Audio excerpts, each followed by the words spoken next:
穿越回古代，最惨的是没手机、没空调，错了，穿对朝代，你能比现在爽太多。宋朝公务员一年放120天假，一年365天，1/3在放假。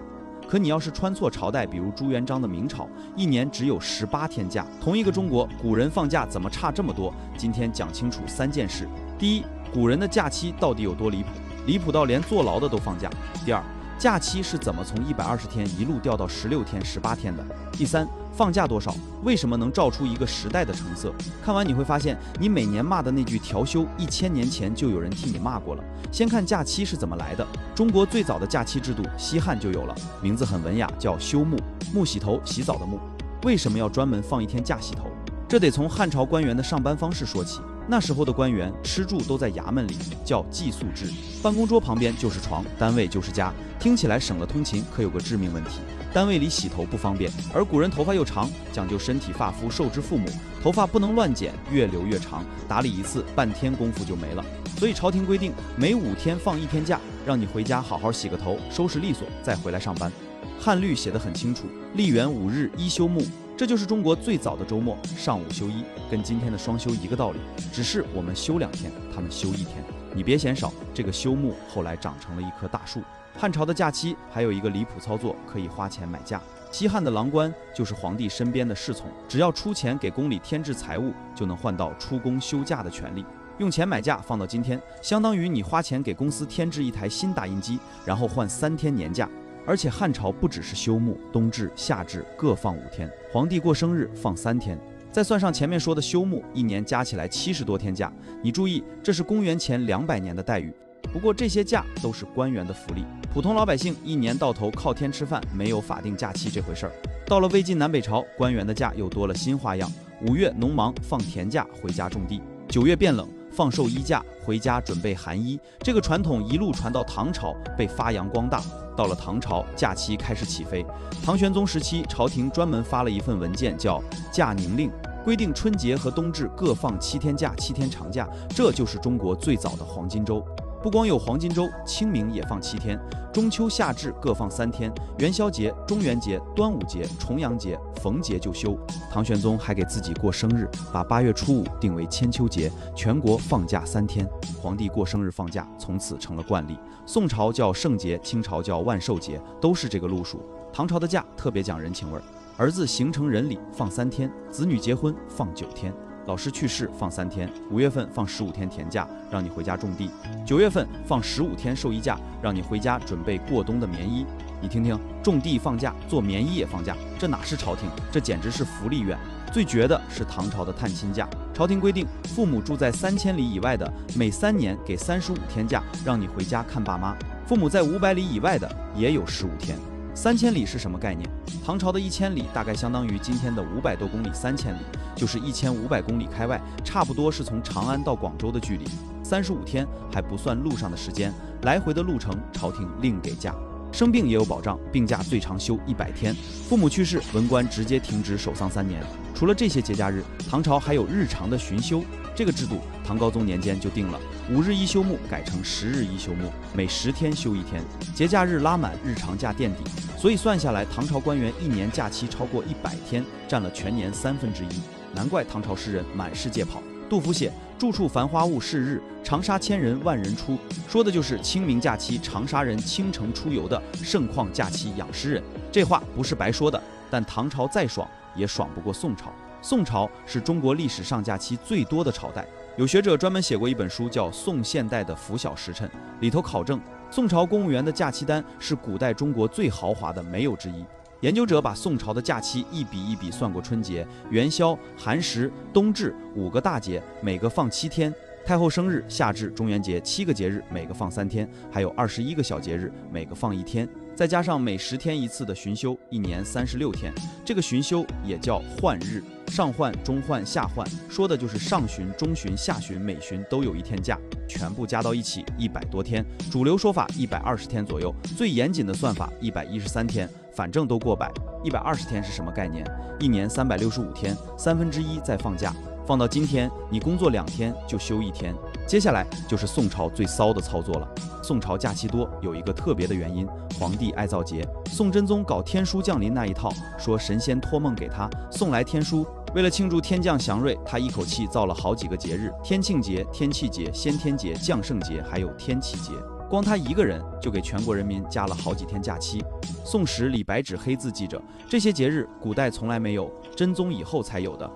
皇帝为了给自己过节，给全天下放假。你要说这是迷信，可迷信它有福利，所以宋朝人一年到头不是在放假，就是在准备放假。这波操作放在今天有个名字叫放假经济学。你以为这就是极限了？还早更炸的在后头。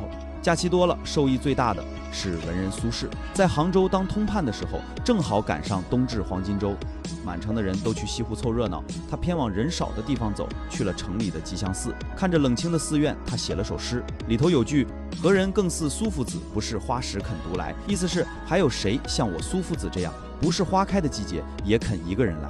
你品品，苏轼要是没有这7天假，他哪来的闲情逛寺庙，写这种诗？而且黄金周一到，西湖边上全是人，跟今天5·1抢票一个架势。黄金周养出了中国历史上最会生活的一批文人，也养出了一门生意叫旅游。假期这个东西不只是休息，它是创造力的土壤。苏轼后来被贬到黄州，写下天下第3行书《寒食帖》，那也是在寒食假期里写的，只不过那时候他的假期跟心情一样凉了。而且宋朝的假期不只是公务员的福利，官营作坊里的工匠一年有60天左右的节假日，修宫殿的役夫过元旦、寒食、冬至、腊日各休1天。最离谱的是囚犯，宋朝的流放囚犯每10天休1天假，元旦、寒食、冬至各放3天。你听听，连坐牢的都有假。我再说一遍，连坐牢的都有假。这是沁园条法式类李白纸黑字记的一个国家，能给囚犯都安排上假期，这说明什么？说明在那个时代，休假被当成了一件天经地义的事，天经地义到连犯了罪的人都该有。宋朝还特别重孝道，官员父母去世必须停职守孝3年，叫丁忧。这个规矩一直传到清朝。当然，南宋以后仗打得多，朝廷开始收紧，元日、寒食、冬至从7天缩到5天，巡休也从每巡1天改成月末才休1天。宋朝的假期开始走下坡路了。但是真正的断崖从元朝开始，元朝的统治者觉得放假太多耽误事，当时的说法很直白，生命在于运动，工作就是休息。于是大部分假期被取消，全年只剩16天假。16天是什么水平？我们今天的法定节假日是13天，700年前的元朝公务员只比我们多3天。有人分析说，元朝是马背上的王朝，官员大多是行伍出身，习惯了风餐露宿，对汉人这套休假文化看不上眼。这个说法没有定论，但假期被砍是实实在在的。从宋朝的120天到元朝的16天，直接砍到了零头。这落差放到今天，等于你的年假从20天缩到1天，你受得了吗？可这才刚开始，后面的明朝更狠。明朝的开国皇帝朱元璋是个不折不扣的工作狂，他给自己定的假期一年只有18天，元旦5天，冬至3天，元宵10天，对，一年18天。朱元璋有多拼，他每天天不亮就起来批奏章，据说一天要处理几百件公文，忙得睡觉的时间都不够。他自己不休息，也觉得全天下都不用休息。结果整个明朝前期的官员跟着他一起卷。最讽刺的是，元宵节的10天假成了他全年最大的假期。过完元宵，接下来一整年就没什么像样的假了。而且朱元璋治官极严，他编的那部大诰对官员动辄流放杀头。在这样的氛围里，谁还敢提放假的事儿？你想一想，一个王朝的开国皇帝给全国定下18天的年假，这是什么精神？这是把所有人都当成了自己。更有意思的是，朱元璋累死以后，明朝的假期反而变多了，后人给他补了每月3天的月假，一年算下来从18天涨到了50天左右。你看，连加个假都要等皇帝死了才敢动，这工作氛围想想都窒息。他儿子朱棣上台，大手一挥，把元宵节假期延长到10天，还下令永为定例。明朝人最盼的就是正月这10天，但50天也还不到宋朝的一半，而且明朝的年终假只有4天，除夕封印，正月初3就开印。到了中后期，皇帝都不上朝了，假期制度更是名存实亡。可到了清朝，事情又反转了。清朝的官员平时几乎没什么假，所有的假期被收拢到了一起，年底一口气放。腊月19到22，朝廷选个吉日，把官印一封，叫封印。衙门关门，官员回家过年。封印那天，同僚之间还要互相请客，说是以酬1岁之劳。直到第2年正月19到22，再选个吉日开印，恢复办公。这一封一开，中间差不多1个月。原来清朝把冬至、元旦、元宵3个假期连在一起，给你攒出一个超级年假。所以你看，2000年的假期史画成一张图，就是个大过山车。汉朝70多天，唐朝100多天，宋朝120天，冲到顶。然后元朝16天，明朝18天，清朝平时没假，年底补1个月，一路俯冲，杀都杀不住。那假期为什么越放越少？很多人觉得是统治者心狠，不全是。你看宋朝为什么假期多？因为宋朝文人治国，皇帝和是大夫共天下，掌权的是读书人，读书人当然给自己谋福利。而元明清是高度集权的王朝，皇权越集中，越见不得官员闲下来。官员一闲就会串联，就会结党，就会琢磨别的事儿，所以皇帝宁可让你在衙门里干坐着耗着，也不让你回家躺着。